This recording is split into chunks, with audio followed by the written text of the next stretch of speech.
Hello and welcome to Dateline, the programme bringing together leading British newspaper columnists with foreign correspondents who write, blog, podcast and broadcast from the Dateline London. This week, two nations with caretaker leaders, but problems that can't wait. In Israel, a coalition containing the first ever Arab ministers has collapsed.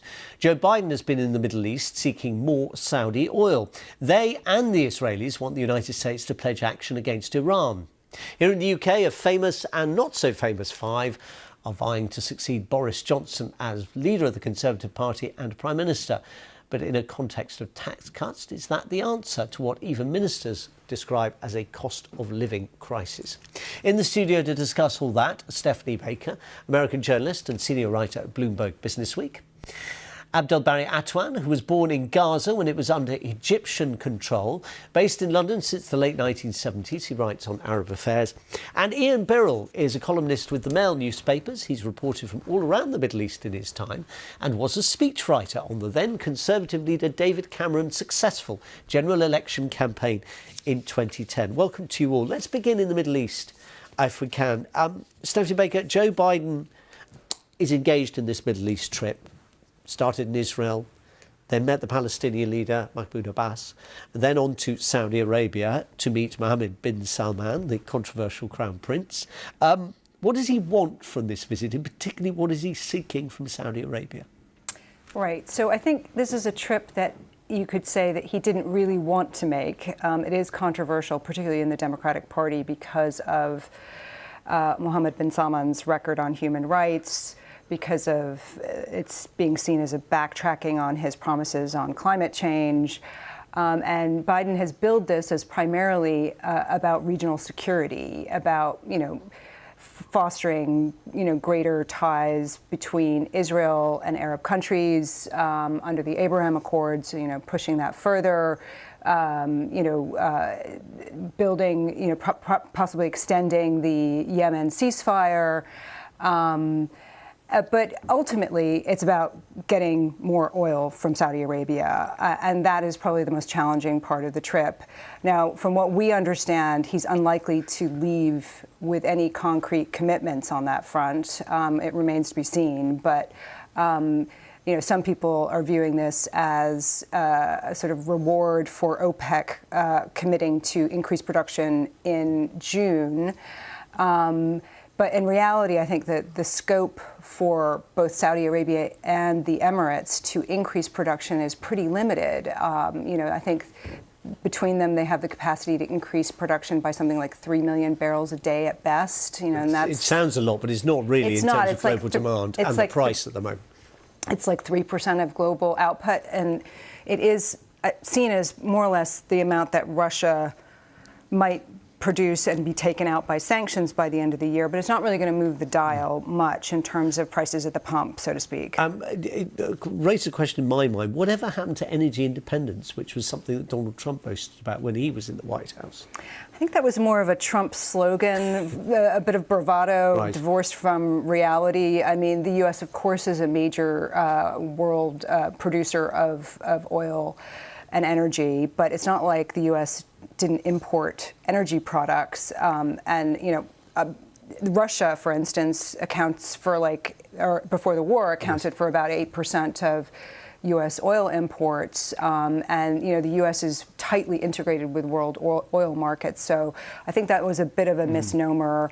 And it's being used by Republicans to attack Biden on the right. And that, he really needs to do something ahead of the midterms to try to show that he is responding to these rising energy prices. They're only 4 months or so away. Abdelbari, the relationship between, in particular, Mohammed bin Salman, or MBS as they call him, and the Trump White House are very close, not least because of the personal relationship between him and the then president's son-in-law. We've already heard from Steph, she doesn't think the Saudis can offer much. Are they pleased by this visit? Do they see any value in it, or do they remain sceptics about the Biden presidency? John, they are very skeptic. Biden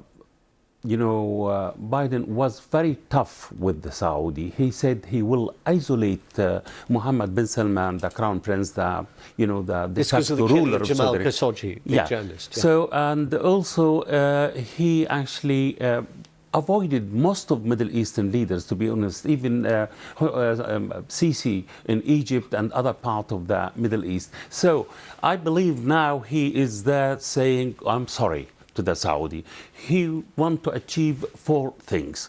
First, to salvage the relation between the United States, the strategic relation between the United States and Saudi Arabia, which lasted actually for 80 years, and recently, it has been deteriorated completely.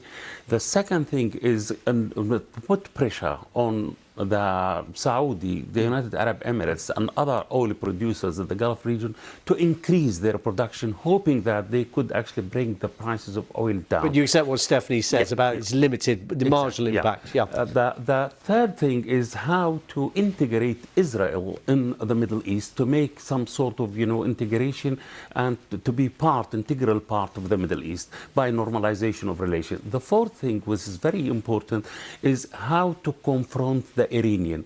The Iranian is considering, is considered a threat to the Middle East and to the American, and he actually declared when he visited Israel that they will prevent Iranian together from producing weapon. So he producing nuclear weapons.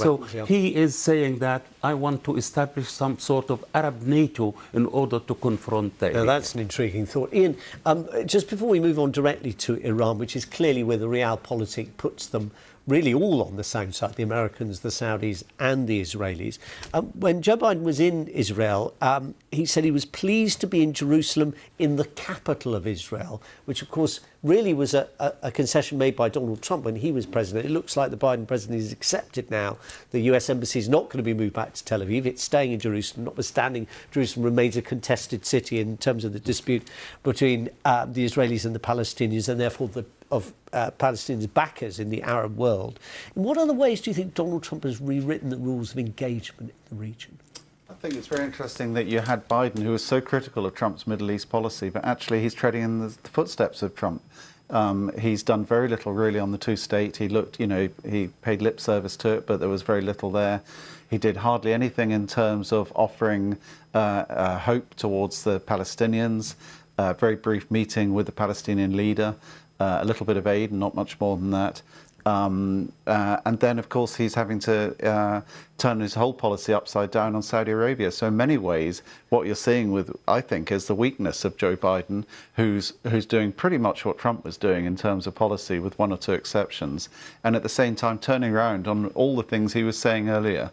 And if I was watching outside, if I was perhaps President Zelensky looking at this, I'd be quite nervous, because here's America, which has betrayed Afghanistan, which has done the same to other parts like Iraq in the Middle East, and is now, turning turtle on Saudi Arabia. It's not great when you've got the world's most important democratic power, whose word seems so subject to erosion, shall we say. Stephanie? I think, part of the trip is about countering Russian and Chinese influence in the region. I think that is, very much on the agenda. In Dubai, for instance, you see all these Russians moving in to avoid sanctions, and that's sort of happening under behind the scenes, and I'm sure there'll be words said about that. So I think it's hard to determine whether or not this will be determined a success or just a complete waste of time in the end. The fact that it's taken so long to happen, that he's been in office for a year and a half, and he's not made any trip to the Middle East, and he's made several trips to Europe. Yep. I think it's long overdue. It kind of is an attempt to re-engage. And I agree with Barry that Iran, the threat from Iran, hangs over this whole trip, and I think it's a sign of how Iran is a greater threat, and that the Palestinian issue has receded, and they're willing to, put the coalition against Iran ahead of any Palestinian concerns. Yeah, there is a race now between the American and the Russian on the region. Lavrov, the foreign minister of Russia, was there, and Vladimir Putin, is going to visit Tehran next week. So I believe he will strike some sort of, alliance and access with the Iranian, saying maybe supplying them with the S-400, which is, the missiles.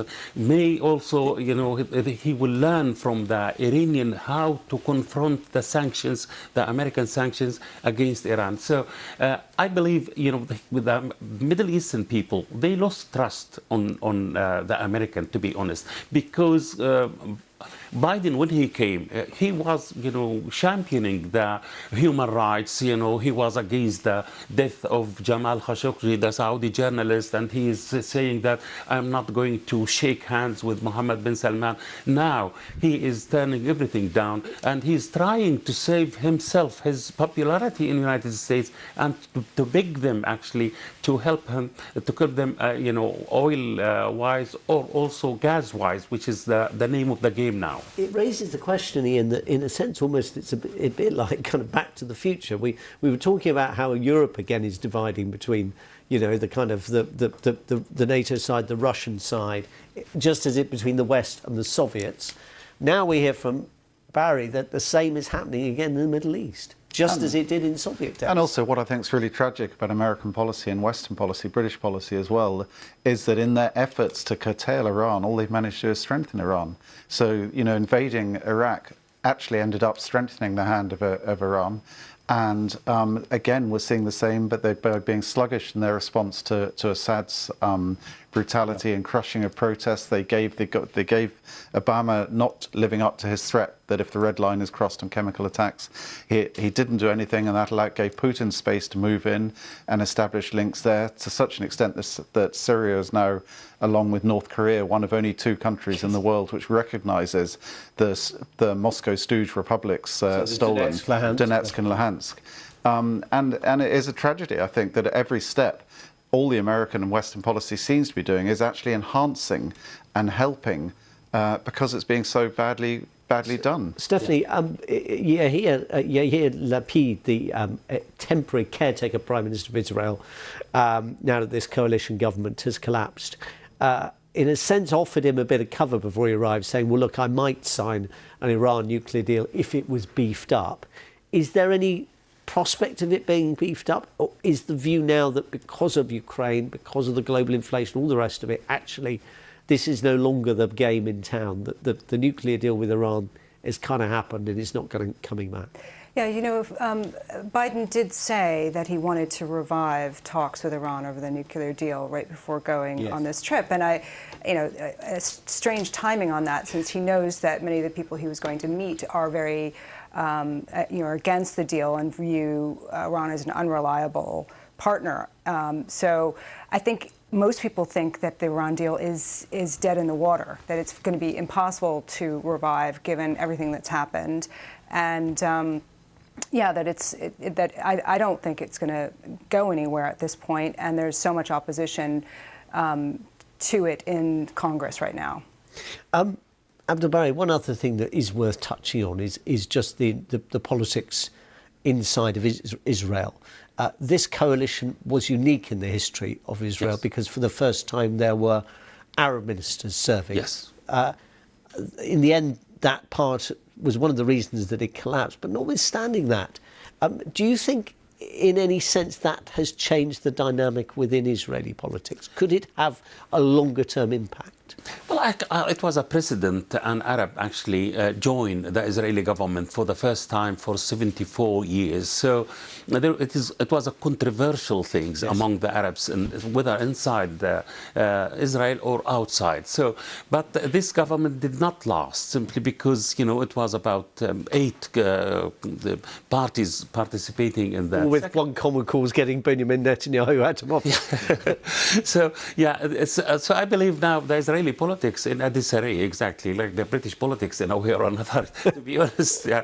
So what will happen? There will be election in coming November. So whether it's the 5th election in less than 4 years. So whether they will have a strong government. So it means Israel wouldn't be able to decide in any of the issues, especially the two-state solution. Okay, now the Israeli Prime Minister said that, okay, we accept two-state solution, but it is just talks. Yes. There is no action. And I believe the whole region now, in the edge of the war in the Lebanon because of the Lebanese gas, Yes. you know, and also on the edge of the war in Iran, because Iran now is really in the edge of producing nuclear weapons. So we expect a war anytime in that part of the world. So the Israelis are threatening that we are going to bomb Iran. So it is a state of uncertainty in the whole of the Middle East. Ian, just on that question of potentially some kind of resolution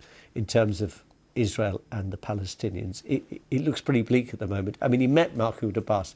There's clearly not much warmth there.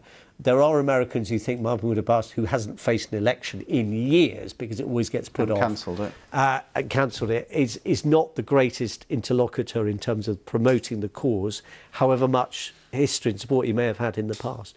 Do you sense in any way that this is making progress? I think it looks as bleak as it has for a long time. I think there's not the interest, there's not the commitment to do it. It's very noticeable that Biden didn't really seem that passionate about it, whereas normally the predecessors going there, they at least pretend that they've got a plan to do something and to get things going again.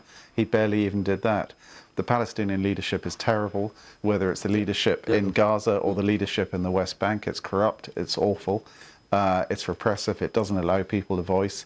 The Israeli leadership is just it looks like a basket case, the government at the moment, because of their extreme form of PR.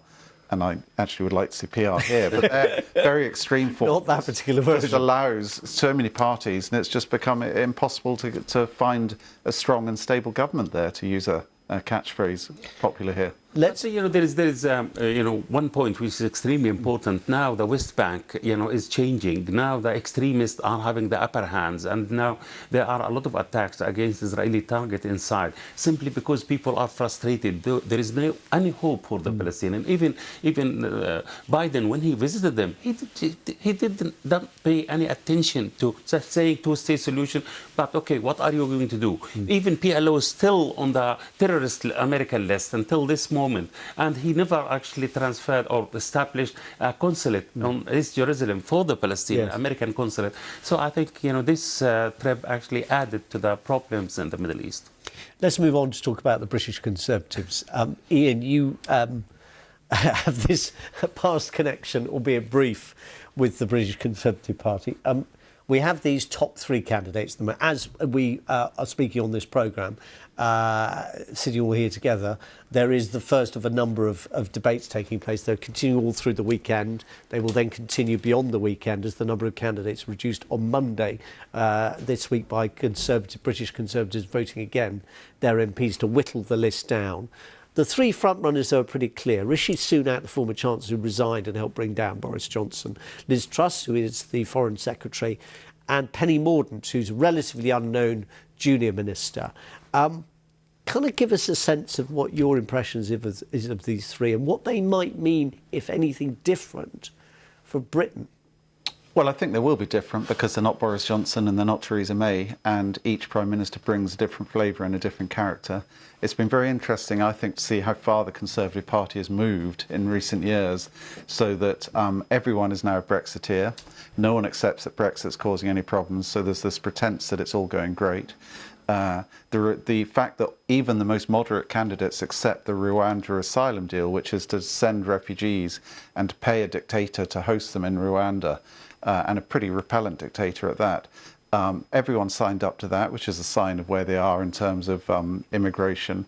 When it comes to tax cuts, there is an argument, a very strong argument, as to whether you should have tax cuts now or hold off. And Rishi Sunak, who, as the former Chancellor, has been putting up taxes, partly to cope with the impact of COVID, he's saying we can't do any tax cuts now, but we will do them in the future. But essentially, everyone is getting away with saying we want tax cuts, we want a smaller state, but no one's actually defining what is the smaller state and what do we cut. So what bits will we not pay for? But there is this fairly strong unity, but it'd be different characters, I think, with each of them. Liz Truss is a sort of wannabe Margaret Thatcher, who for a long time has been cosplaying her, doing pictures in tanks like Margaret Thatcher and things like this. Rishi Sunak, an interesting, very smart guy, but to some extent possibly hindered by the fact of his wife's extreme wealth, and he worked for Goldman Sachs. And he kept a green card that allowed him to work and he in the kept a green States long card. after he'd become a politician and a cabinet minister. Yeah, and that sort of cost of makes him what Theresa May used to call perhaps a citizen of the world, a citizen of nowhere. Citizen of nowhere. And of course, with all the inflation and cost of living issues, that is problematic.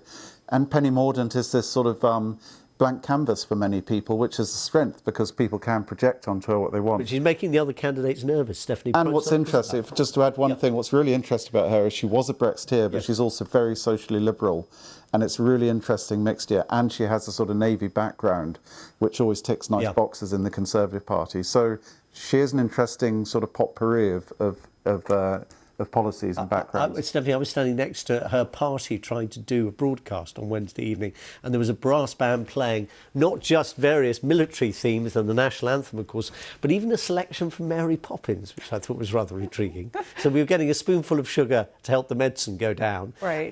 Which I wonder quite how that might translate to policy terms. Yeah, I mean, I think this leadership race is so different from previous ones because there's no clear winner that's, emerged quickly like it has in the past.